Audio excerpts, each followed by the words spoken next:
So thank you No problem. very much for taking the time to speak with me. And we just want to start by, let's talk about you and your background and how did you end up to be the founder and president of the National Resistance Front of Afghanistan? Thank you so much, and thanks so much for having me. Well, to begin with, I grew up in Afghanistan, and then to study for the education, I went to the UK and studied in the UK. I went to King's College and then City University London. After that, my desire from the very beginning was to return to my country. I returned to Afghanistan in 2016 and starting doing humanitarian work. Absolutely. However, in 2019, when the things started to deteriorate, I entered politics solely to do something to prevent a catastrophe. Unfortunately, it was a little too late, and the catastrophe happened. And after that, on 15th of August, after all the efforts that we put into acknowledging the catastrophe to our friends outside and also to the people inside, unfortunately, we were unable to prevent it all happened. And I had two choices, either to stay with my people and to leave them, abandon them. So I tried to stay, despite our many efforts to end any sort of conflict, to start negotiation, talk with the Taliban, to start peace. Unfortunately, they forced upon us to defend ourselves. They invaded us, they invaded our land, they invaded our people. So we had no choice but to defend and to stand and defend our values, defend our lands, defend our children, our women, and our very existence. So naturally, from the reaction of people for their self-defense and defending their rights, the National Resistance Front came into existence. And I didn't found it, so I'm not the president, but I'm just a part of it. The founder of it are the people of Afghanistan. The leaders of it are the people of Afghanistan. Just as this temporarily, as of now, I'm trying to do my responsibility as a patriot, as a person who loves his country, to give hope to millions of Afghans who feel abandoned, who feel hostage, who feel hopeless, who feel alone. And that's all.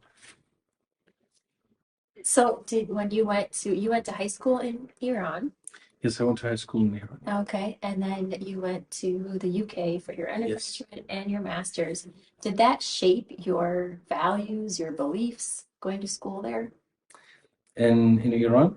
In the UK. In the UK. Yes, both Iran and UK. Of course, for me, I believe that studying in the East and also studying in the West, I was blessed to have the opportunity to study in both uh, civilizations or both sorts of places. I try to get the good of the both and try to basically to bring the best medicine for my country, what is good for my country. For example, in the East, the compassion, the spirituality, the literature, and the sort of unity, and all of those things were the things which we learned from the time that I spent in high school in Iran and the East. And then learning about the democracy, about the freedom, about the uh, uh, social justice, about the political justice, about a political system which brings the social justice, which brings the justice in itself, and about and many other values of the modern world. I learned it from the West. So I try to bridge these two and bring something which is beneficial for my country, for my culture, for my people, which is truly something that the people uh, believe in, the people want, and the people decide. In my opinion, that is truly a system which the people are the center of it and the power of it, and they are the one who make the decision of their own future and of their own fate. So this is what I learned, and of course, people are what they have been brought up or thought. So I'm a piece Iran, I'm a piece Afghanistan, I'm a piece Tajikistan, I'm a piece Asia, I'm a piece Europe, I'm a piece London. So I'm passionate of all these pieces. Yes, that's great background. So the Taliban took control of Afghanistan, and so they've been in power for about 1 year. Yeah. So the resistance, the Afghans, the people, the military went from fighting a counter-insurgency against the Taliban to now basically being an insurgency overnight. Yeah. Can you go through the last year and what has developed in Afghanistan since the Taliban has taken over? Well, basically, the most important thing to take into consideration is that what we are trying to do, or what we have been doing in the past 1 year, is the continuation of, first and foremost, the war on terror. Because what is happening to the people of Afghanistan, they are being terrorized. So, terrorized not just by the Taliban, but many, many other terrorist groups. As we are speaking, there are more than 23 terrorist groups exist in Afghanistan. So what we are doing is continuation of that long war, which the world got tired of, and they left, they abandoned us. But the evil has not left us. The instability, the terror, the brutality, it exists. Our girls cannot go to school. We don't have any educational system. We don't have any sort of acceptable good curriculum. We don't have a good economy. We don't have a government. We don't have rights. We don't have identity. So we, people of Afghanistan, deserve more than that. We're worth more than just being able to live. We are worthy of having a legitimate democratic government. We are worthy of, and our daughters are worthy of going to school and studying what they want to study, not what they're being fed to. And we need an education which a society, a civilization can be built up, not a terrorist groups. So therefore, this is the thing that we want to achieve, and this is what we have been doing. We are fighting for our fundamental rights. So for those things that I just mentioned, and yes, still, I know the struggle continues. The world might see that what we are doing this is increasing violence. It is solely, the decision of us is solely as the military and a sort of struggle of us is solely as a defensive measure. When the opposition and the Taliban seem to not care about anything but war and seem not to understand anything but gun, and they seem not to understand any word or not to care about any talks. So therefore, we have no choice but to defend. It is not something we like to do. It's something we have no choice. It's our last resort. He's coming, to kill us. He's coming to destroy us. Let me put it this way. You are very much aware of the brutality of ISIS. ISIS is today the face of terrorism and terror. If I ask you and your viewers, if I ask all those who are trying to differentiate between Taliban and ISIS, give me one example, one action that the Taliban do not do that the ISIS does, which makes ISIS more extreme than the Taliban.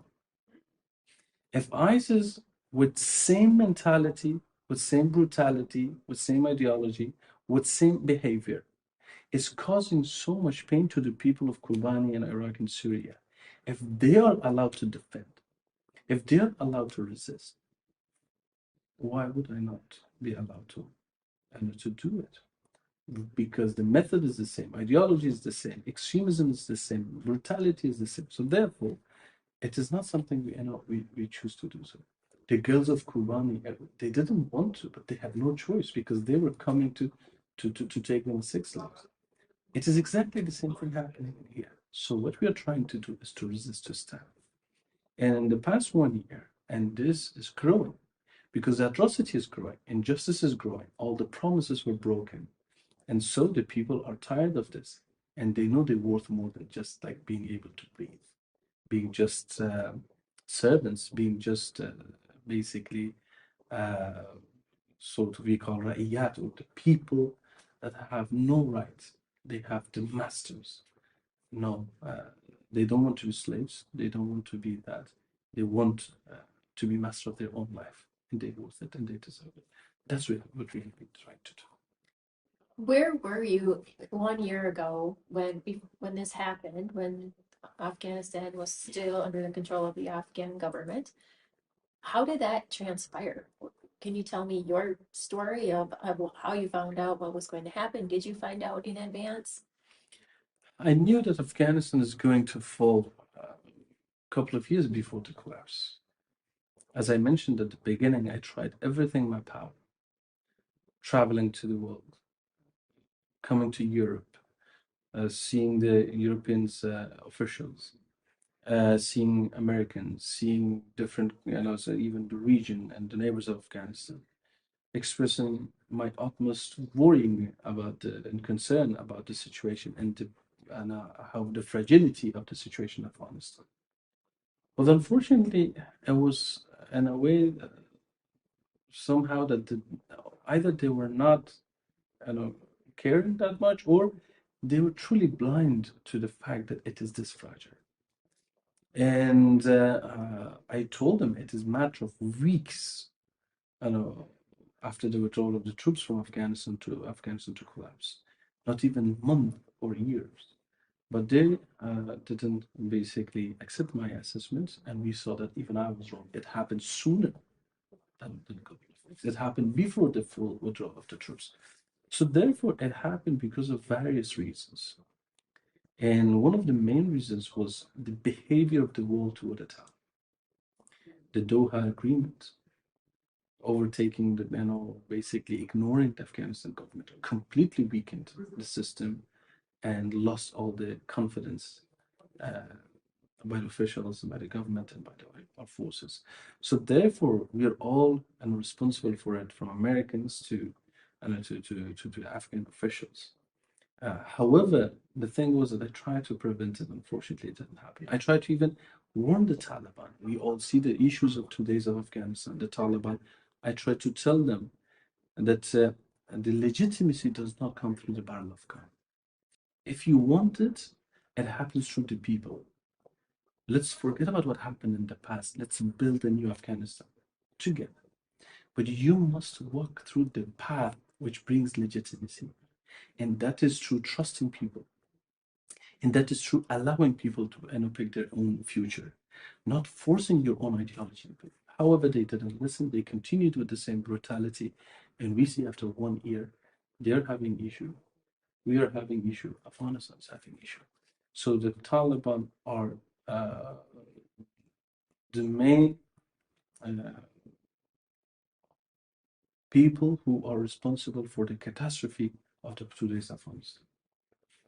So when the Taliban took over and the Afghan government fled, prior to that, was there an opportunity to secure that military equipment that now the Taliban is using? Well, first and foremost, it's 87 billion. Yes. Yeah. Yes. Yeah, 87 billion worth of equipments and everything.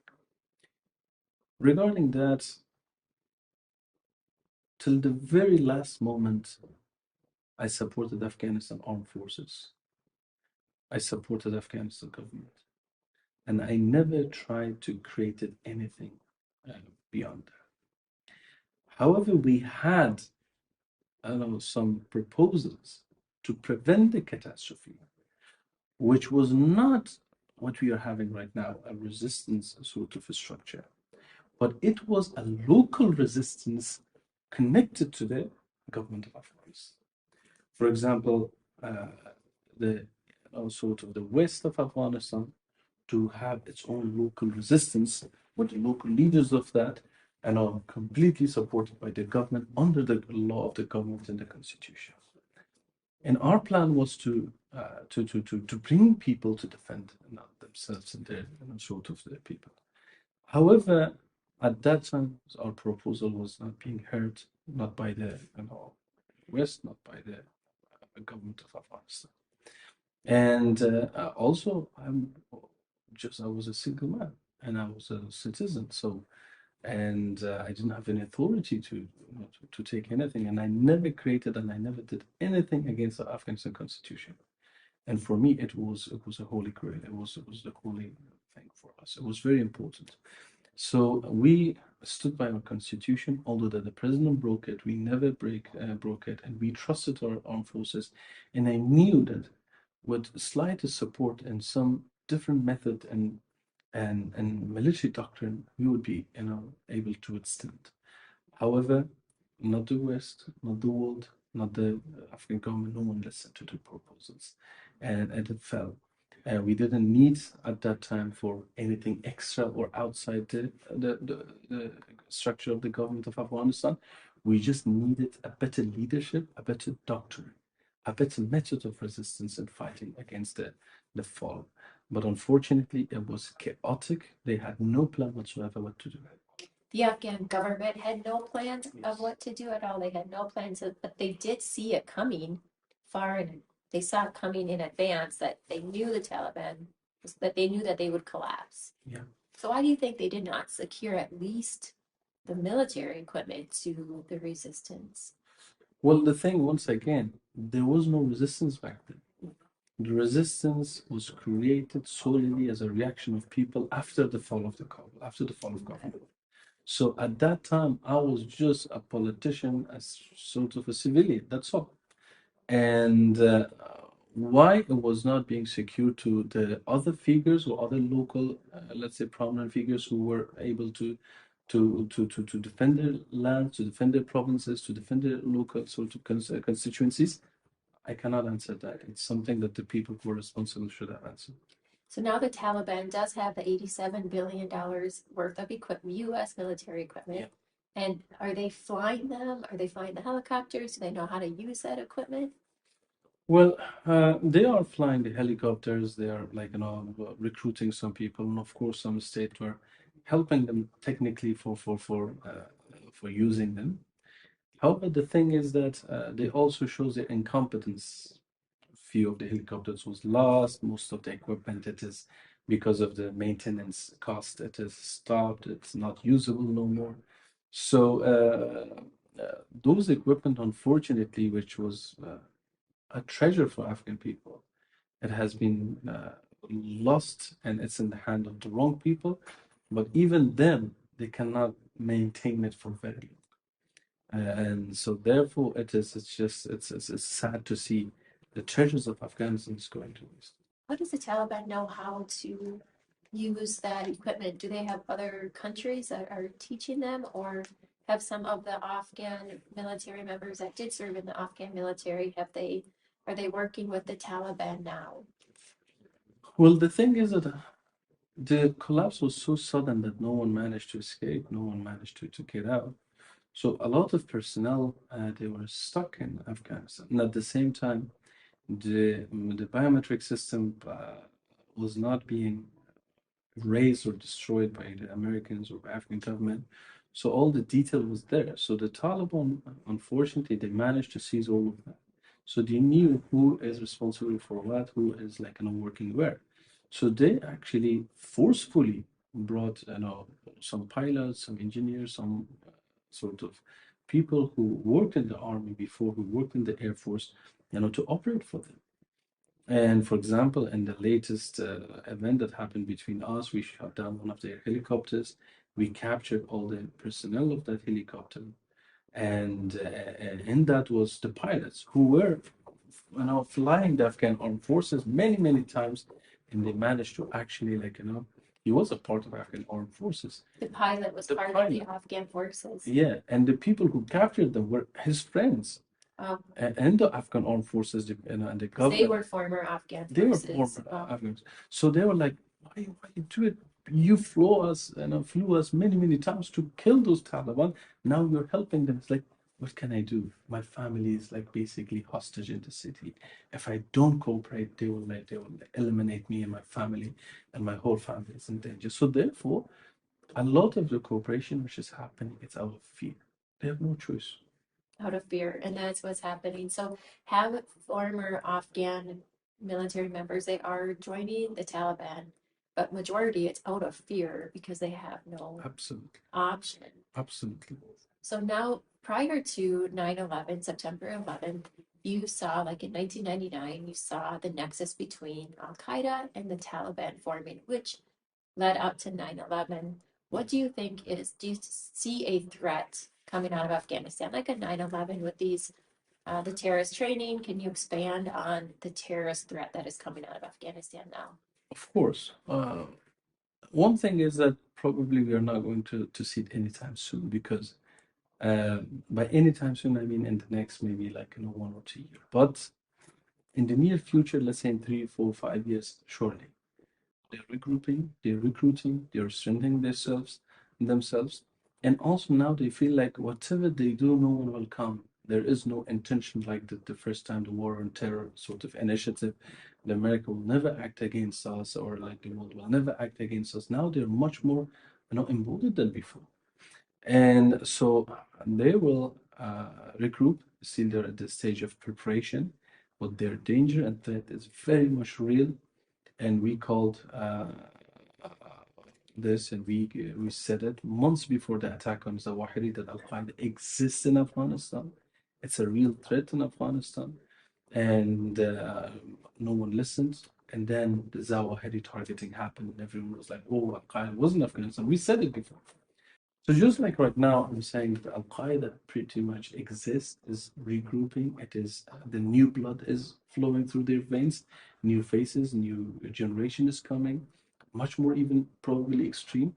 And at the same time, it is just one of them. They are the teachers of many other terrorist groups.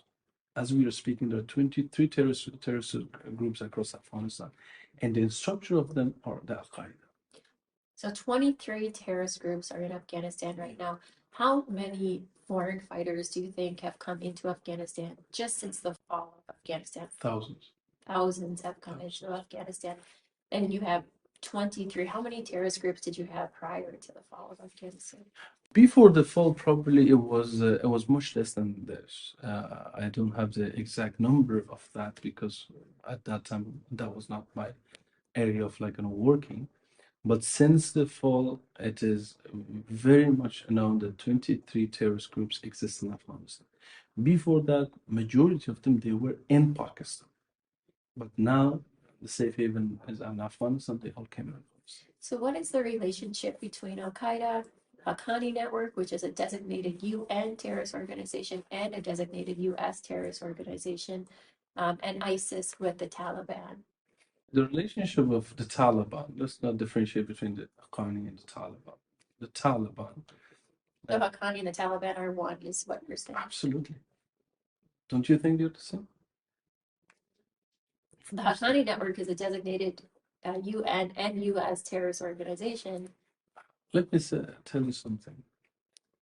Sometimes Explain that. yeah, sometimes these things it's very funny. For example, I know such sometimes some figures they say that the Taliban are compared to the ISIS or moderate one. It just shocks me. I challenge whoever say they are moderate to give me one example to show their moderation and compared to the ISIS, something that they do they don't do, which the ISIS does, which makes them more extreme. Just like that, when it comes to the sort of the Afghani, that we try to differentiate between Taliban and Haqqani. The Haqqani is the deputy of the Taliban's leadership. He is the Haqqani's leader, Sirajuddin, is the interim minister of the Taliban's government. And they probably are the stronger part of the Taliban's regime. And to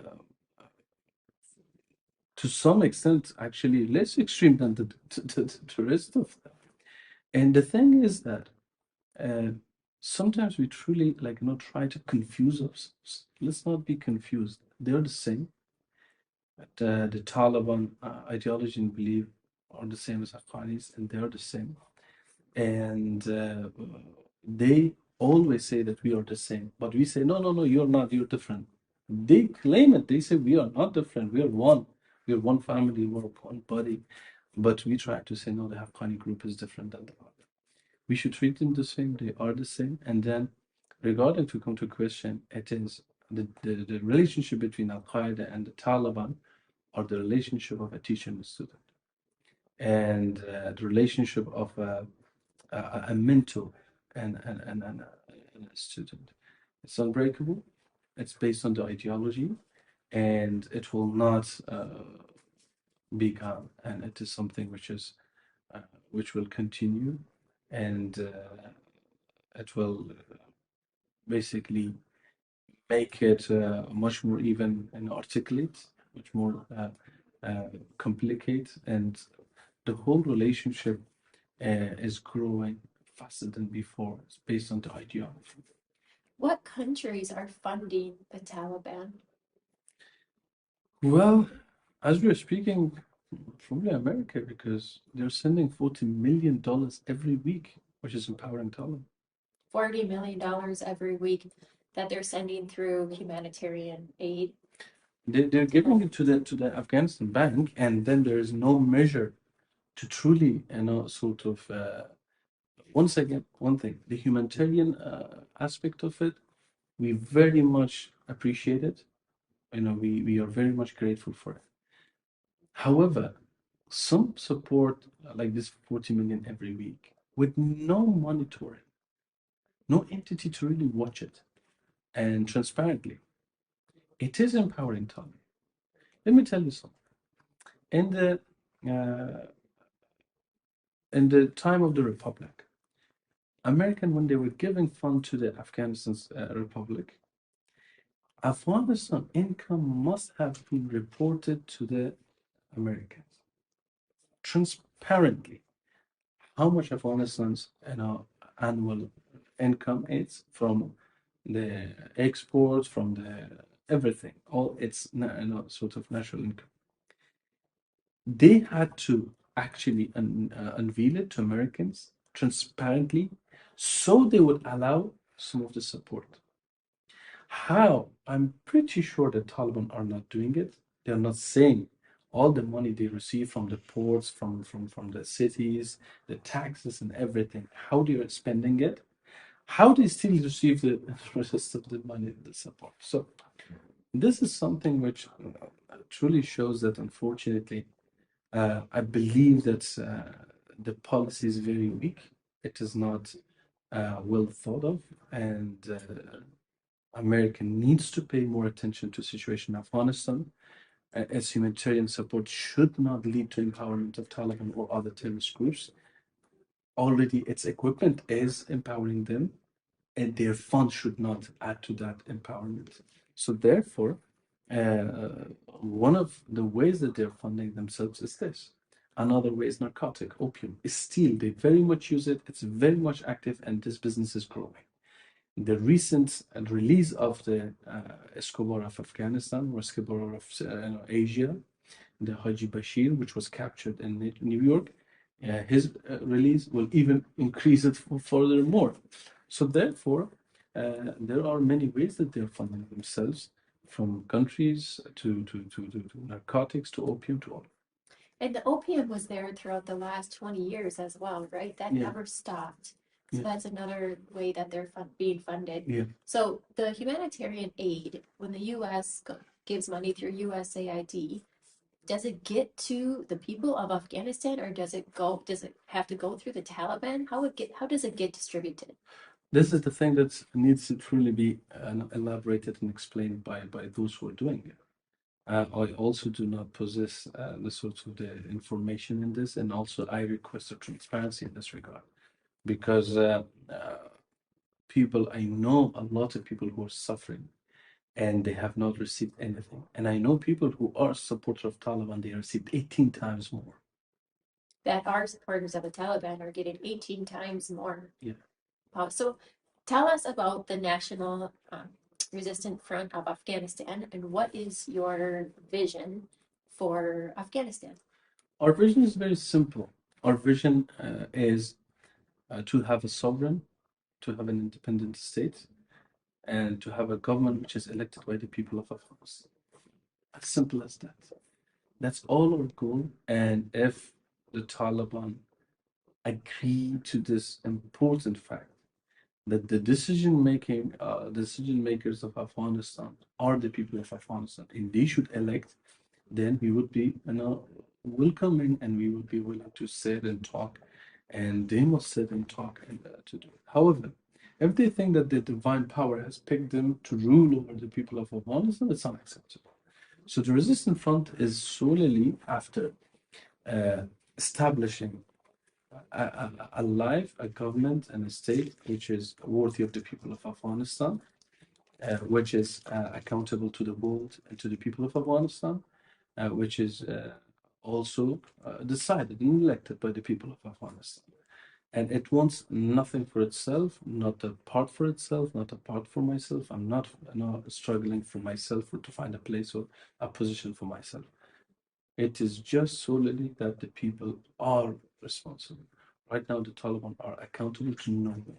What would you say right now, if what is your ask from the national resistance from Afghanistan to America and to the international community? Well, do not forget Afghanistan. The debacle of Afghanistan was the main reason for the situation in Ukraine. And we thought that by basically getting away from Afghanistan, the problem would leave us. Or by, for example, forgetting about this threat or situation of Afghanistan, we will save a couple of billions annually.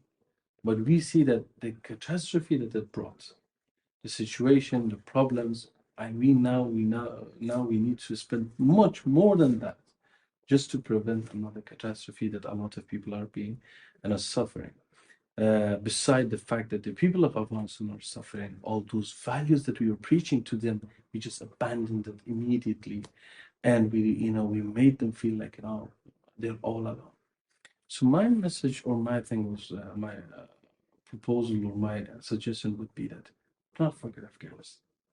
Let's stand for the values that the founding fathers of America they stand for. Let's stand for the values that we have been preaching to the people of Afghanistan for the past 20 years. Let's stand for what we truly say, which is providing an elected government for the people of Afghanistan.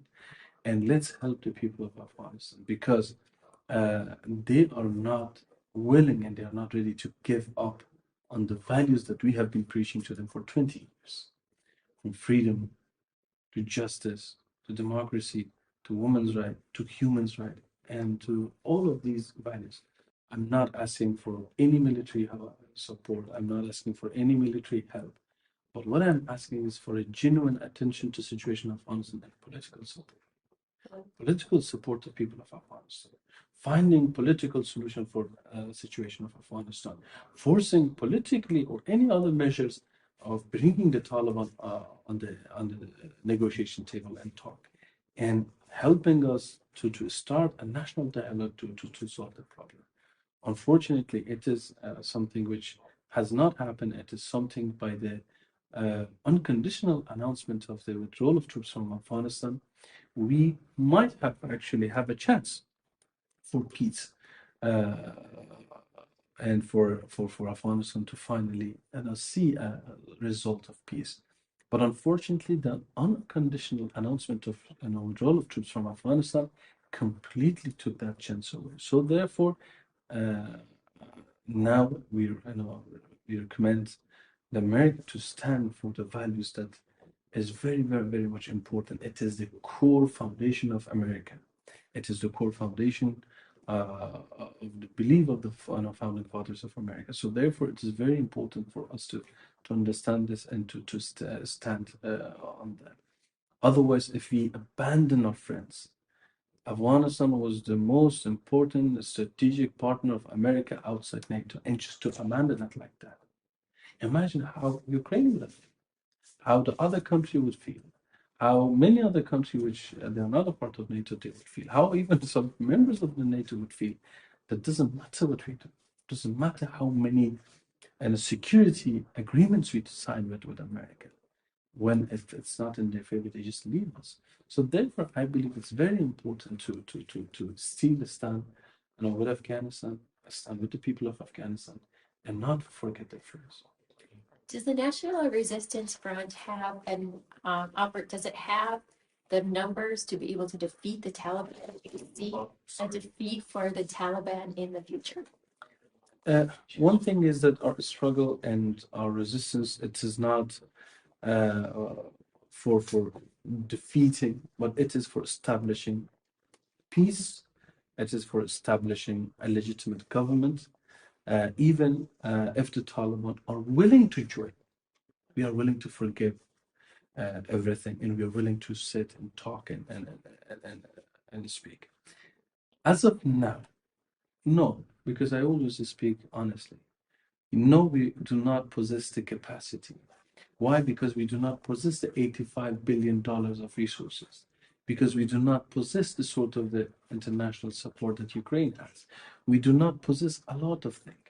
It is a movement in its infancy. It is a movement which just started out of the desperation of people of Afghanistan for what they truly believe and well, against oppression. So therefore, as of now, no.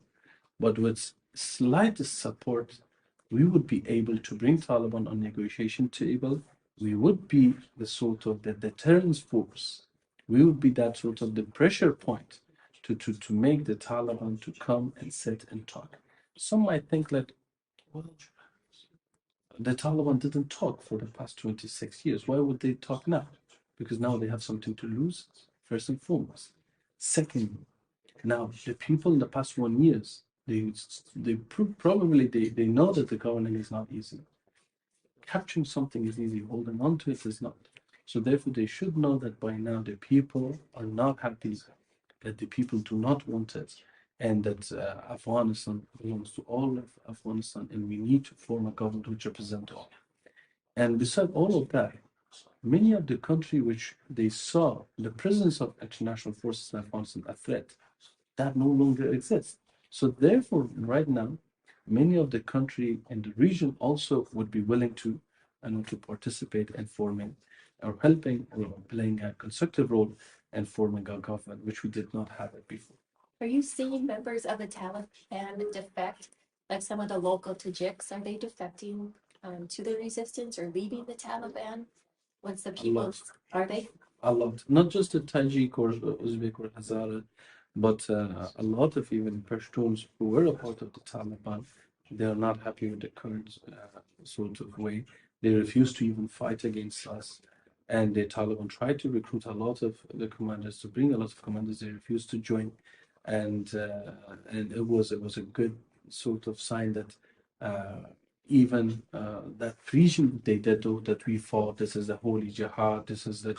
This now they're like not knowing that it was all a lie. It was not a jihad. It was false. And what they have done was to bring catastrophe and devastation to people of Afghanistan. So yes, there are figures, still not a lot, but there are figures who are not happy with the current situation. Well, thank you Thank you so much. very much. Thank you It's very an much. honor. Thank Thank you. you.